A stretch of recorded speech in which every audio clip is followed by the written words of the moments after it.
simpleng luya at kayo po ay mapapaisip kung paano mangyayari po yon, pero kung hindi nyo ito gagawin ay hindi nyo po ito malalaman. Ito po isa sa mga subok na napakaswerte, basta't ikaw po ay may 100% na paniniwala sa mga gantong mga pamamaraan ay walang imposible mga bossing.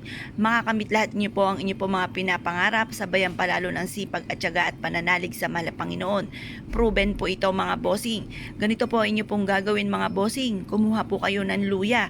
Kayo po'y humarap sa may silangan at positive lamang mula sa inyo pong puso ang siyang ibubuka ng inyo pong bibig at siya rin pong tinatakbo ng inyo pong isipan. Ito pa mga bossing ko yung makakatulong upang sa ganon, mas higit po kayo na maka-attract ng swerte mga bossing. Proven po ito mga bossing, basta't may 100% kang paniniwala sa mga gantong mga pamamaraan mga bossing. Ang gagawin nyo lamang, harap na po kayo ng mga bandang alas 7 at ibibilad natin to hanggang alas 8. Mag-wish ng taimtim, mag-concentrate po kayo kasi pinaka-importante sa pag-wish yung nagko-concentrate ka. Hindi lumilipad ang inyo pong diwa kasi minsan may nagwi-wish pero iba naman ang tinatakbo ng inyo pong diwa. Kailangan kung anong sinasabi ng inyong kalooban ay ibinubukas sa bibig at yun rin po ang tumatakbo sa inyong isipan. Ngayon pa mga bossing, mag-wish na po kayo. Halimbawa, walang gamit na sana, direct to the point mga bossing para magkatotoo ka agad. Sabihin niyo po dito, magkaroon ako ng bahay na malaki, yung matagal ko na pinapangarap, yung sabihin niyo na kung ano yung mga gusto po ninyo. Tapos sabihin niyo po, magkaroon ako ng negosyo na dito na ako yayaman, matupad lahat ang mga pinapangarap ko sa aking buong pamilya. Basta kung anong gusto po ninyo, i-wish niyo na po. Pagtapos niyo po mag-wish mga bossing ko, mas mainam na kayo po mga bossing ko, i-mindset nyo na nasimula na ito ng tagumpay po ninyo.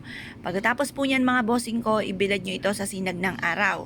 Ngayon, kapag naibilad nyo na hanggang alas 8 ng umaga, ilagay nyo po siya sa inyo pong bag mga bossing. Or pwede rin naman kung maliit ang inyong luya, ilagay nyo sa inyo pong pitaka.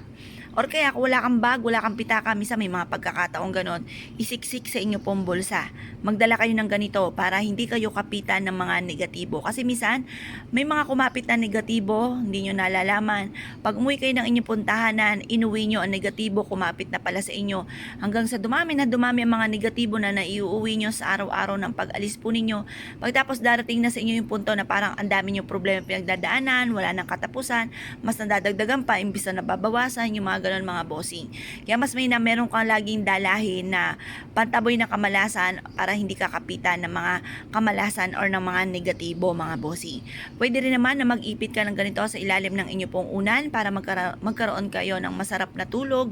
Ang taong nagkaroon ng masarap na tulog, meron po siyang masayang gising, positibong gising, nasa mood po siya at siya po ay makakaisip ng tama. Kasi ang taong kakaunti ang tulog, hindi makaisip ng tama, masakit ang ulo, lutang, yung mga ganon mga bossing. Kaya kailangan makatulog ka ng mahimbing para makapag-isip ng tama. Ngayon pa mga bossing ko, kayo po naniwala at nais po itong gawin ay siya mga bossing ko. Good luck po, sige po lahat.